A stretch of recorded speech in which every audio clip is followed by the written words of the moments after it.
On the other hand, another group of people was thinking of integration in this manner. So this was one school of thought. This other school of thought was thinking that they're trying to understand the area under the curve. Area under the curve. So they're trying to connect area under the curve to integration. In the previous one, the first school of thought was trying to connect the integration as an opposite inverse operation of differentiation, where they ran into this theory, idea. So I ended with the question there that can we integrate sine of the sine function of x? So when we consider the area under the curve f, so let's call it fx, and this is 0 to 1, let's say. So they thought that they were defined that integration of fx is the area under the curve. Area under the curve. X comma fx between in x belongs to this.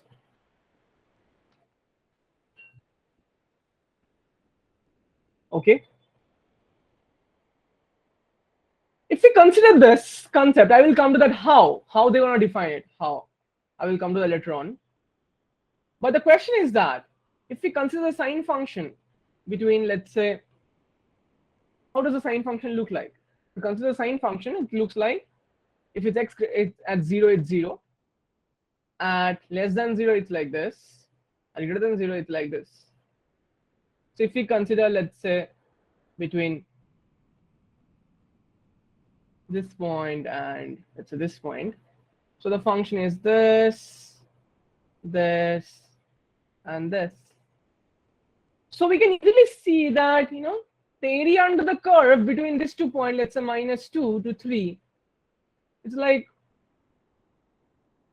you can define it in some way. The area under the curve is like here it's 2, here it's -2, like if you consider -1, and here it's 3, so it's sort of +1. So it kind of gives, even though it's like this point is discontinuous, but it makes sense. But here, by this school of thought, we cannot define it because they have dash x. Can we get back that? Can we integrate that function because there is a point of discontinuity? Because we're trying to think about integration as an inverse function of f dash x. So they were this school of thoughts, and they were clearly contradicting each other, right? Why? Because you can see on this school of thought, they were trying to understand as in inverse operation. Here they were to understand the area under the curve. Okay, so did you understand that this school of thoughts were were contradicting each other, guys? Did you understand? Around 1850, the two great mathematicians, Riemann and Cauchy, okay, so they were shifting the paradigm of the thought culture, and they actually thought that they took this integration approach and tried to define everything, and trying to understand the area under the curve. Riemann played a big role, and that's why the name came Riemann integration. So when I say Riemann integration, it automatically implies that there are different kind of integrations too. There are different kind of integrations too.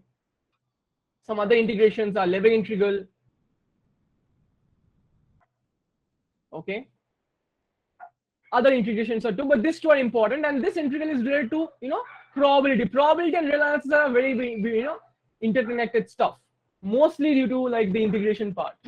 Why? Because you can understand, if you have read probability, you will see that the definition of area under the area of a, so area is equivalent to probability in some sense. Okay, so integration and probability has a real deep connection over there, and in terms of differentiation, there is as such no connection unless that the where you can see that you can derivative, like you can differentiate the cumulative distribution function to get back the PDF. Okay, but the idea is that probability have a deep interconnection with the integration part. In fact, any finite integration is called it's equivalent to probability. There is something called infinite measure also, so that's a different thing. But when you will learn measure theory, if you ever learn measure theory, then you will see the connection in very much details. And that school of integration is called Lebesgue integration, but we will only focus on the Riemann integration, how Riemann defined integration. And in this school of thought, the second school of thought actually finally showed the connection using Riemann integration, the connection of differentiation and integration together. And we'll learn how. The integration does not demand a very big theory, but it's like you will see that it's just another function. So all the differential calculus concepts will be used. We will do mostly problem solving and ideas. And as I told, there was this building up that first we'll define, and then we will do the algebra, okay, and then we will do some examples, then we will see properties, and this is the only structure I will follow, okay. The properties are the most important part here. The others will be pretty much boring. The definition part and the properties part will be the most important. And also there is a concept, like there will be two other ideas that are interrelated. That is, you might question what is indefinite integration. So I will reply to that, indefinite integration. So it's like indefinite integration. And what else? There's something called improper integral. These are a bit different than off the track discussion, but these are important, okay. Yeah, improper integral and indefinite integration. Okay, so this is kind of done.